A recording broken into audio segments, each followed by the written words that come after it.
Good morning, student. This side your science teacher Mridula Bist. I hope you all will be fine at your home, taking care of your health and also studying well. Because as you know that 17 onwards your first unit test will be start. All right. So please beta don't think that online mode is going on, so there is no need to take seriously to exam. It is very important because exams are not for getting marks only. Exams also tell us that in which areas we have mistakes, in which areas we have done mistakes, in which areas we are weaker. Okay, so in which areas we have to improve. The exam is not for getting marks only. It's an evaluation. It's an evaluation. We can just estimate about ourselves also.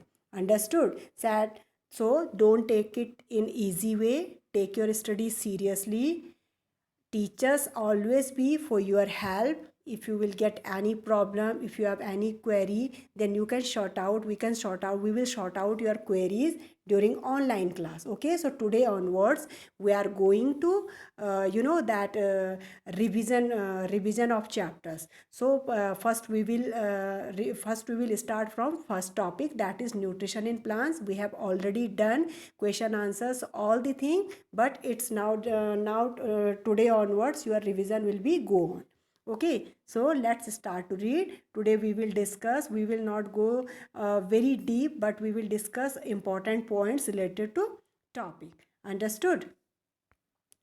So, nutrition in plants. In class 6, we learned that food is essential for all living. Okay, all living organism. You also learn that carbohydrates, proteins, fats, vitamins and minerals are components of food. These components of food are necessary for our body, are called nutrients. जो word nutrients है, nutrients का मतलब होता है essential components जो हमारी body growth के लिए या हमारी जो बॉडी मूवमेंट है उसके लिए बहुत ज़रूरी होते हैं.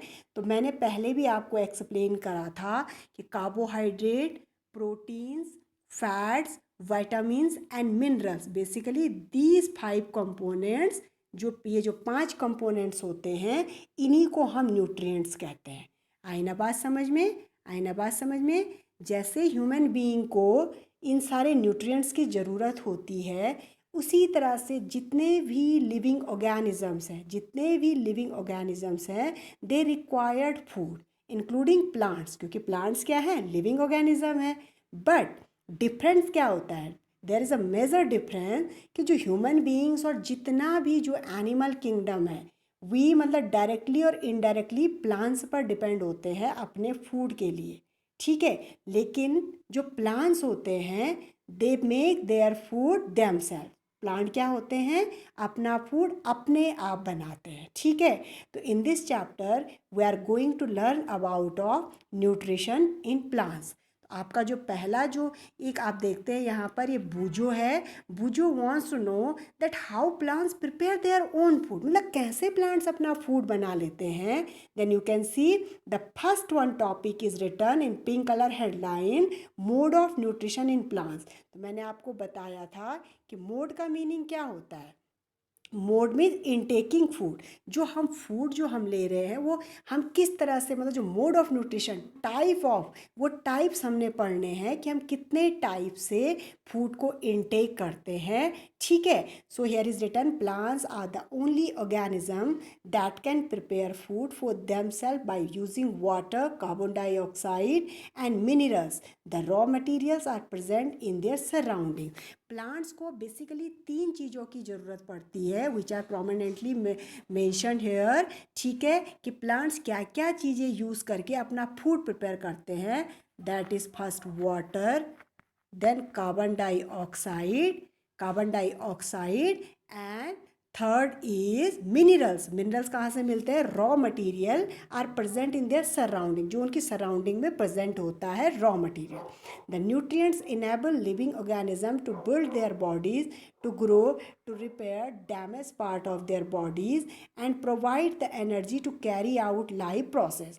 Nutrition is the mode of taking food by an organism and its utilization. Nutrition क्या है, wait a minute, हाँ.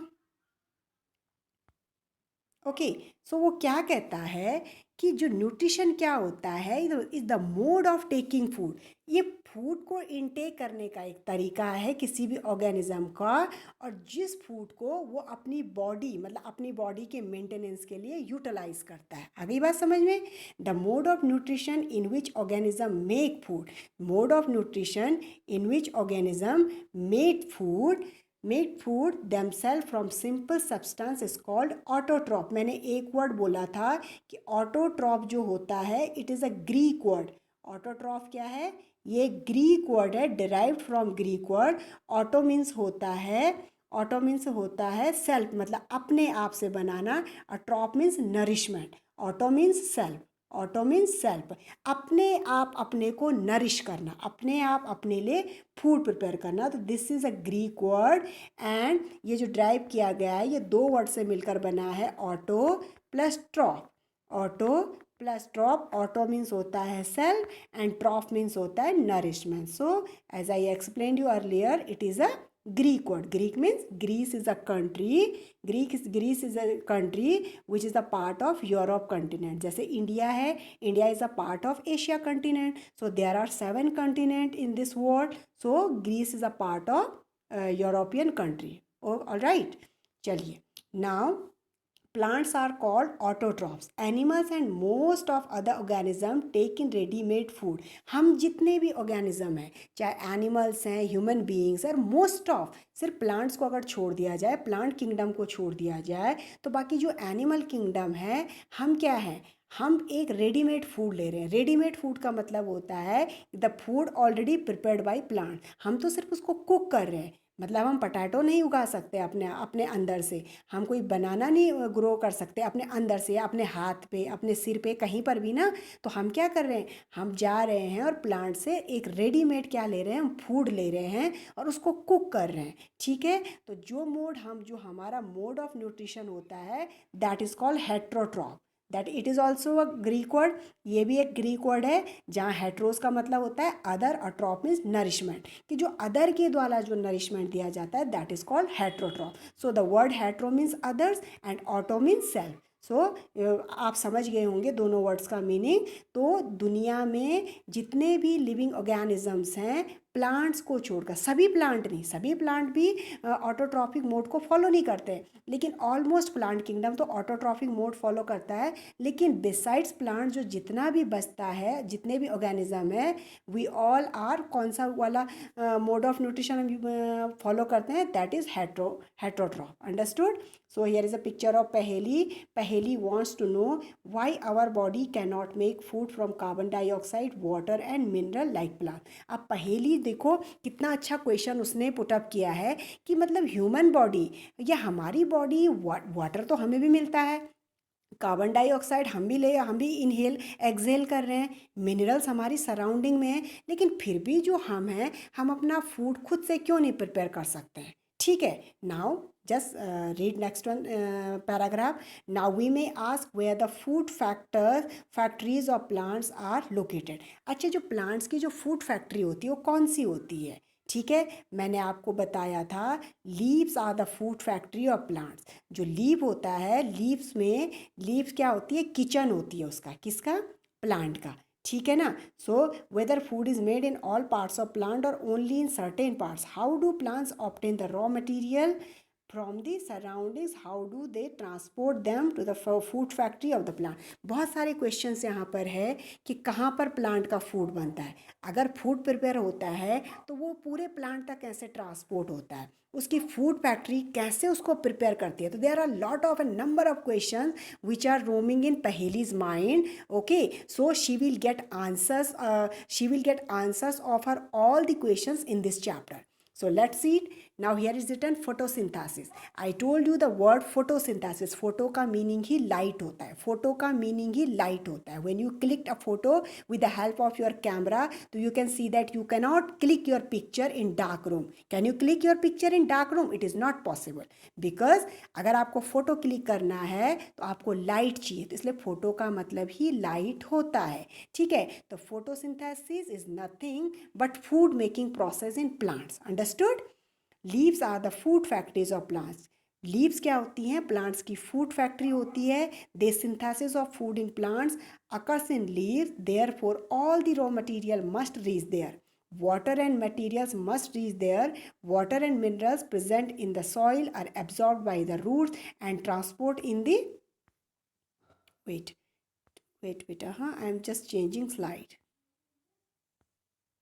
All right, so come to the next on slide. तो जो प्लांट का जो लीव्स होती हैं वो उसकी फूड फैक्ट्री होती है. और उसके बाद जो सॉइल होता है, सॉइल से जो रूट होती है वो मिनरल्स और वाटर को क्या करती है? एब्जॉर्ब करती है. मिनरल्स और वाटर को एब्जॉर्ब करती है. तो मैंने आपको पहले भी बताया था कि जो प्लांट होता है, आप किसी पतले से प्लांट को देखना और उसको अगर आप यहाँ से तोड़ोगे तो उसमें आपको बहुत छोटे छोटे फाइबर्स दिखेंगे, बहुत छोटे छोटे फाइबर्स दिखेंगे. तो these fibres are just like of human bodies nervous system. जैसे हमारा नर्वस सिस्टम होता है, हमारा नर्वस सिस्टम में वेन्स एंड आर्टरीज होती है. तो जैसे हमने थर्ड चैप्टर में भी पढ़ा था ह्यूमन डाइजेस्टिव सिस्टम, कि पूरा फूड डाइजेस्ट होता है. डाइजेस्ट होने के बाद इन स्मॉल इंटेस्टाइन में उसका ऑलमोस्ट डाइजेशन होता है. और वहाँ से वो क्या होता है? ब्लड के साथ मिल करके पूरे बॉडी को क्या हो जाता है? ट्रांसपोर्ट हो जाता है. तो ब्लड क्या होता है? एक तरह से कैरियर होता है, फूड का कैरियर. ट्रांसपोर्ट में जो मेन जो उसका पार्ट में रोल होता है वो ब्लड के साथ वो मिक्स होती है. जितना जो हमारा फूड जो होता है वो कॉम्प्लेक्स से सिंपलेस्ट फॉर्म में जब वो ब्रेक डाउन होता है तो ब्लड के साथ मिक्स होकर के हमारे बॉडी में क्या हो जाता है? सर्कुलेट हो जाता है. तो सेम प्रोसेस प्लांट्स में होती है. जो छोटे छोटे फाइबर्स होते हैं, इन आप अब जब नेक्स्ट क्लासेस में जाओगे तो will read about of that xylem and phloem. Okay, as like arteries and veins presence in human nervous system. तो सेम जो जाइलम एंड फ्लोएम होता है दैट प्लेज अ रोल. वो क्या करता है? एक तो सॉइल से वाटर और जो न्यूट्रिएंट्स होता है उनको लीफ तक ले जाता है. और दूसरे का वर्क होता है कि उसको ऑल द पार्ट तक ट्रांसपोर्ट करना. ठीक है. तो xylem and phloem just like our, मतलब हम उसको कंपेयर कर सकते हैं ह्यूमन बॉडी के नर्वस सिस्टम के साथ. Okay, now here you can see the picture of cells. Picture of cell क्या होता है? सेल क्या होता है? हर लिविंग ऑर्गेनिज्म की बॉडी का जो आप एक कह सकते हैं ना कि बेसिक जो यूनिट होती है that is called cell.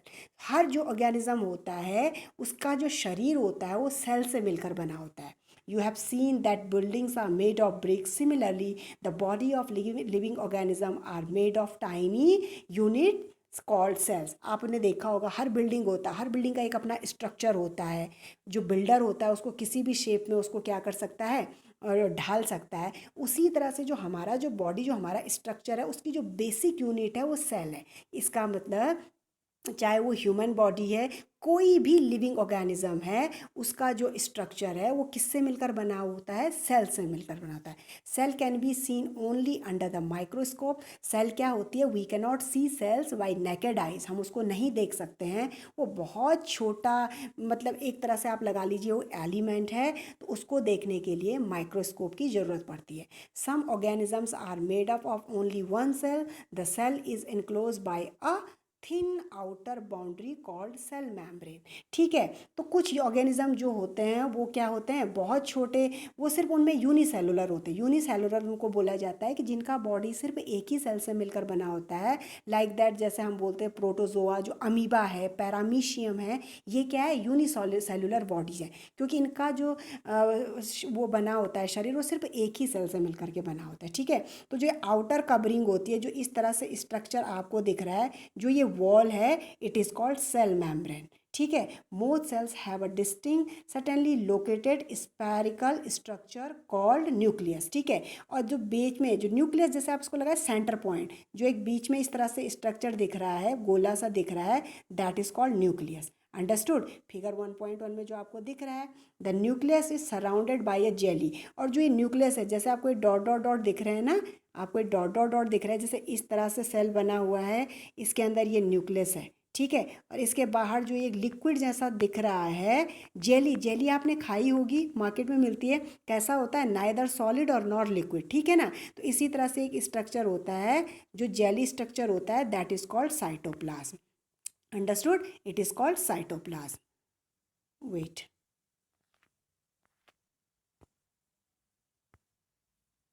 Okay, now come. Okay, now here is written. Wait, it is हाँ. ओके सो जैसे मैंने आपको बताया वो ये तो सेल के बारे में डिस्कशन था. तो लीव्स क्या होती हैं? प्लांट्स का किचन होती हैं. कार्बन डाइऑक्साइड फ्रॉम एयर, कहाँ से प्लांट कार्बन डाइऑक्साइड को इनटेक करते हैं? सराउंडिंग जो हमारा एनवायरनमेंट है, एटमॉस्फेयर है, वहाँ से. और कैसे करते हैं? Through the tiny pores present on the surface of the leaves. मैंने आपको लीफ का बताया था स्ट्रक्चर क्लास में भी कि जो उस पर छोटे छोटे, आप लीफ को देखना, उस पर जो बैक साइड में छोटे छोटे पोर्स होते हैं, उनसे वो क्या करते हैं? वो पोर्स इसलिए होते हैं कि वो कार्बन डाइऑक्साइड को इनटेक कर सकें. These pores are surrounded by guard cell. Such pores are called stomata. और उन पोर को क्या कहते हैं? जैसे अगर लीफ है सपोज, वेट, ऑल राइट. सो अगर ये लीफ है, सपोज ये पीपल लीफ है, ठीक है, इसके बैक साइड में, इस साइड में नहीं, बैक साइड में देखना, आपको छोटे छोटे इस तरह से डॉट दिखेंगे. इस तरह से जो डॉट दिखेंगे, these dots are called stomata. और इस स्टोमेटा का वर्क क्या होता है? जो सराउंडिंग में जो कार्बन डाइऑक्साइड होते हैं, वो इनसे क्या करते हैं? इनटेक करके और किचन मतलब लीव्स को देते हैं. और इन प्रेजेंस ऑफ, क्योंकि वाटर चाहिए, पहला जो एलिमेंट है वाटर है, दूसरा कार्बन डाइऑक्साइड है, ठीक है ना, और तीसरा मिनरल्स एंड सॉइल से जो मिल जाते हैं. और फिर प्रोसेस होती है in presence of sunlight. In presence of sunlight चाहिए. और सनलाइट के बाद कौन सी प्रोसेस होती है? ये फोटोसिंथेसिस होती है. आ गया समझ में? ठीक है. तो ये कह रहा है. Now come to the next. Okay, यहाँ पर ये पूरा ये बता रखा है. Now come to the next. The leaves have a green pigment. Leaves मैंने आपको बताया था कि ग्रीन जो लीव का जो कलर है, लीव का कलर ग्रीन ही किसके कारण होता है? क्लोरोफिल के कारण. जैसे ह्यूमन बॉडी होती है, हमारे जो ब्लड का जो रेड कलर होता है, that is due to haemoglobin. जो हीमो और ग्लोबिन, आयरन और प्रोटीन जो हमारी बॉडी में होता है, उसके कारण हमारे ब्लड का रंग रेड होता है. उसी तरह से मैंने आपको बताया था कि ऑक्टोपस के ब्लड का रंग कलर जो होता है रेड नहीं होता है, ब्लू होता है. लेकिन जो लीव्स होती है, लीव्स में जो ग्रीन कलर होता है, वो ग्रीन पिगमेंट क्लोरोफिल के कारण होता है. और ये chlorophyll it plays a very important role in photosynthesis. Okay, it helps leave to capture the energy of the sunlight. जो ये क्लोरोफिल होता है, ग्रीन पिगमेंट क्लोरोफिल, ये एनर्जी को ट्रैप करता है जो सनलाइट होता है. इसीलिए जो फोटोसिंथेसिस होती है, that take place only during day time. जो पौधे होते हैं, उनका किचन रात को ओपन नहीं होता है, क्योंकि उनको क्या चाहिए होती है? सनलाइट चाहिए होती है. और सनलाइट क्या होती है? डे टाइम पे होती है, नाइट में नहीं होती है. और उस सनलाइट को ट्रैप कौन करता है? क्लोरोफिल ट्रैप करता है. अंडरस्टूड? तो दिस फूड, फिर कहता है कि this energy use to synthesis food from carbon dioxide and water. Since the synthesis of food occurs in the presence of sunlight, it is called photosynthesis. ठीक है, और ये मैंने आपको पूरा समझा दिया है. वंस अगेन आप और समझ लीजिए. If you are not understanding, देखिए, पहली चीज़ होती है water. Okay, water plus carbon dioxide, I am writing here in this way, CO2.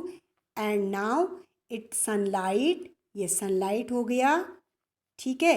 In presence of sunlight means sun की लाइट की प्रेजेंस में ये फोटोसिंथेसिस हो रही है. कौन सी प्रोसेस हो रही है? फोटोसिंथेसिस हो रही है. अब बन करके क्या निकलेगा? बन करके जो निकलेगा, दैट इज कॉल्ड ग्लूकोज, जो स्टोर रहता है प्लांट्स में, जिसको वो खाते हैं, जो उनका फूड है. और रिलीज क्या होती है? ऑक्सीजन होती है. क्या होती है? ऑक्सीजन रिलीज होती है. So that's why I am asking to you, photosynthesis का जो सिग्निफिकेंस है, what is the significance of photosynthesis? तो we have an answer that photosynthesis maintain the level of carbon dioxide as well as oxygen in our atmosphere. अगर जो photosynthesis होती है, उसी से जो हमारा एटमॉस्फेयर है, उसमें कार्बन डाइऑक्साइड और ऑक्सीजन का एक लेवल बना रहता है, एक रेशियो बना रहता है. ठीक है ना? तो फोटोसिंथेसिस देखो कितना इंपॉर्टेंट रोल प्ले करती है हमारे सराउंडिंग को या उसको जीने लायक बनाने के लिए. आ गई बात समझ में?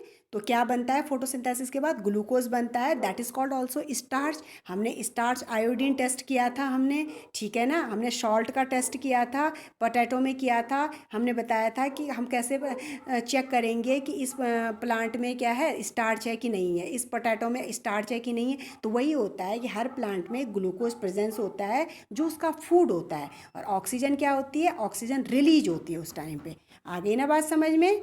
Now come to the next one slide. Okay, so now you can see that whatever I explained you, that it's all about of photosynthesis. Now you can see the structure of leaf. It's a structure of leaf, ठीक है ना। अब देखिए, during photosynthesis chlorophyll containing cells of leaf, the presence of sunlight use carbon dioxide, the whole process I have explained you as it is. देखो यहाँ पर वही दे रखा है, कार्बन डाइऑक्साइड है, ठीक है, प्लस वाटर है, in presence of sunlight chlorophyll, और ये बन करके आ रहा है कार्बोहाइड्रेट यानी कि ग्लूकोज और ऑक्सीजन। तो ये इक्वेशन आपको समझनी है, आपको लर्न भी करनी है, ठीक है। अब देखिए, यहाँ देखिए क्लोरोफिल की प्रेजेंस, ये गार्ड सेल्स हैं, स्टोमेटा है, ठीक है, ये आपकी लीफ है, स्टोमेटा ओपनिंग है, ये सेल्स हैं। स्टोमेटा का काम ही ये होता है, स्टोमेटा जैसे सराउंडिंग से कार्बन डाइऑक्साइड को इनटेक करता है, तो जब ये प्रोसेस हो जाती है तो स्टोमेटा के थ्रू ही ऑक्सीजन रिलीज भी होती है एनवायरनमेंट में। स्टोमेटा का वर्क क्या है बेटा? स्टोमेटा ही जो आपकी सराउंडिंग है वहाँ से कार्बन डाइऑक्साइड को इनटेक करता है, और जब ऑक्सीजन बन जाती है उसके बाद उसको आपके एटमॉस्फेयर में ऑक्सीजन को रिलीज करने का काम भी स्टोमेटा ही करता है, ठीक है। समझ में आ गई बात, द रोल ऑफ स्टोमेटा, ठीक है। अब देखो कितने अच्छे से उसने ये प्रोसेस समझा रखी है। सन है, ये सनफ्लावर दे रखा है, लाइट एनर्जी, कार्बन डाइऑक्साइड है, ऑक्सीजन है, ठीक है, ये क्लोरोफिल का प्रेजेंस दिखा रखा है लीफ में, ठीक है ना। तो इस तरह से देखो हमारा जो पूरा एनवायरनमेंट है, प्लांट्स कितना बैलेंस करके रखते हैं उसको, ठीक है। एक्टिविटी यहाँ पर दे रखी है, ठीक है। पॉटेड प्लांट्स का मैंने आपको बताया था, तो किस तरह से हम क्या कर सकते हैं, उसमें आयोडीन टेस्ट करते हैं, या स्टार्च के लिए हम सॉल्ट टेस्ट करते हैं, करा था ना हमने सॉल्ट टेस्ट, ठीक है। तो ये एक्टिविटी को मैं बार बार रिपीट नहीं करूँगी, ठीक है, ये एक्टिविटी को मैं बार बार रिपीट नहीं करूँगी। अब हम सीधा लर्न करेंगे other modes of nutrition in plants. अब हम इस वाली चीज़ को एक्सप्लेन करेंगे, ठीक है। ये क्या होता है कि there are some plants which do not have chlorophyll. अब देखो सारे प्लांट्स ही फोटोसिंथेसिस नहीं करते हैं, क्योंकि फोटोसिंथेसिस के लिए क्लोरोफिल होना बहुत ज़रूरी होता है। लेकिन what about of those plant, उन प्लांट्स के बारे में हम क्या करेंगे, कहेंगे कि जिनका कलर ग्रीन होता भी नहीं है, ठीक है ना। एज आई टोल्ड यू कि क्लोरोफिल के कारण ही लीव्स का कलर ग्रीन होता है, लेकिन आप देखते हैं कि सारे प्लांट्स ग्रीन नहीं है। तो अदर मोड्स, इसीलिए वो एक्सप्लेन कर रहा है other modes of nutrition. They cannot synthesis their food, अगर उनमें क्लोरोफिल नहीं होता है तो वो सिंथेसिस भी नहीं कर सकते किसका, फूड को। हाउ डू दे सर्वाइव, तो फिर वो सर्वाइव कैसे करते हैं? अगर उनमें फोटोसिंथेसिस नहीं होगा, जब उनमें क्लोरोफिल नहीं है तो उनमें फोटोसिंथेसिस भी नहीं होगा। अब जब फोटोसिंथेसिस नहीं होगा तो लेकिन वो तो सर्वाइव कर रहे हैं, तो सर्वाइव कैसे कर रहे हैं? तो यहाँ पर ये बता रहा है हेट्रोट्रॉपिक मोड ऑफ न्यूट्रिशन के बारे में। किसके बारे में बता रहा है? हेट्रोट्रॉपिक, क्योंकि सभी प्लांट्स में ऑटोट्रॉपिक मोड नहीं होता है, सभी प्लांट्स में ऑटोट्रॉपिक मोड नहीं होता है। कुछ प्लांट जो होते हैं हेट्रोट्रॉपिक मोड को भी फॉलो करते हैं। आई ना बात समझ में? So let's learn about of those plant which are following that autotrophic heterotrophic mode. तो इस कैटेगरी में जो पहला प्लांट आता है दैट इज़ पैरासाइट। पहला प्लांट कौन सा आता है? पैरासाइट। पैरासाइट में क्या बता रहा है वो, कि पैरासाइट प्लांट्स कौन से प्लांट्स होते हैं कि जो आपने जैसे डोडार या अमरबेल का बताया होगा कि ये क्या करते हैं कि किसी पेड़ पे जैसे आपने देखा होगा कि बहुत बुरी तरह से क्या होते हैं, बेलें लपटे रहती है, लपेटे रहती हैं, ठीक है। तो ये पैरासाइट्स होते हैं, इनको क्या बोलते हैं? The plant on which it climb is called host. जिन पर ये चढ़ी होती है उनको होस्ट प्लांट बोलते हैं। Sint is derive the host of valuable nutrients. तो ये क्या करती है, जिस प्लांट पर ये होती है उसी से वैल्यूएबल न्यूट्रिएंट्स क्या करती है, सक करती है, इसीलिए इनको पैरासाइट कहा जाता है। Are we and the other animals also parasite on the plant? You should think about it and discuss. देखो जैसे डोडर या अमरबेल है, this is the kind of parasite. ये किसी प्लांट को कुछ नहीं देती है, सिर्फ उससे जो इम्पॉर्टेंट न्यूट्रिएंट्स होती हैं उनको शक करती है। अब वो पूछ रहा है कि एनिमल में भी ऐसा होता है? बिल्कुल होता है। जैसे कभी आपने सुना होगा कि किसी के सिर पे क्या होते हैं, वो छोटे छोटे जू वगैरह पड़ जाते हैं ना, तो दैट इज़ अ कॉल, जैसे वो क्या है, पैरासाइट का एग्जाम्पल है। जैसे बेड बग होता है, खटमल होता है ना, that is also an example of parasite. Parasite मतलब कि पूरी तरह से दूसरों पे डिपेंड रहना। तो ऐसा नहीं है कि सिर्फ प्लांट्स ही पैरासाइट होते हैं, एनिमल्स में भी बहुत सारे पैरासाइट्स मिलते हैं। ठीक है, ये तो होता है पैरासाइट। सो अमरबेल और डोडार, इसको दोनों का नाम एक ही है। अमरबेल is a kind of parasite. पहला टाइप तो ये हो गया पैरासाइट। ठीक है, जो हेटरोट्रॉपिक मोड होता है। दूसरा टाइप आता है, दूसरा आता है इंसेक्टिवोर्स। इंसेक्टिवोर्स क्या होते हैं? जैसे आपका पिचर प्लांट है, पिचर प्लांट जो क्या करता है, उसकी लीव्स इस तरह से मॉडिफाई हो जाती हैं कि जैसे ही उसके, एक तो बहुत अट्रैक्टिव होता है। Pitcher plant is an example of insectivorous plant. Insectivorous मतलब जो कीड़ा खाता है, तो इसकी प्लांट्स मॉडिफाई हो, ये अपने प्लांट्स को मॉडिफाई कर देता है। और जैसे ही कोई इंसेक्ट इसके पास से आता है, ये इसको क्या करता है, ट्रैप करता है। ट्रैप करने के बाद इस लीव को बिल्कुल जैसे इसको कवर कर देना, बंद कर देता है। और इसके जो अंदर जो ये इतना स्लाइडिंग होता है, इसका जो अंदर वाला पार्ट होता है बिल्कुल स्लाइडिंग होता है, तो जो इंसेक्ट होता है वो बिल्कुल यहाँ पर फिसलता हुआ चला जाता है। अब फिसल के इसके अंदर चला जाता है, वहाँ ये एक एंजाइम सेक्रेट करता है, और वो एंजाइम उस इंसेक्ट को क्या करता है, डाइजेस्ट कर देता है। Okay, so beta, I think big cyclone is occurs here, so I am not, that disturbance is created, you can heard that disturbance, so I am just मैं यहीं पर इसको स्टॉप करती हूँ। आप वीडियो को देखिए, इसको पढ़िए। I am just sending a worksheet based on इतना जो मैंने पढ़ा दिया, उसी पर बेस्ड मैं वर्कशीट भी भेज रही हूँ। Go through that worksheet, do it in your notebook. If you will find any difficulty, then we will discuss during online session. Okay, that's all for today.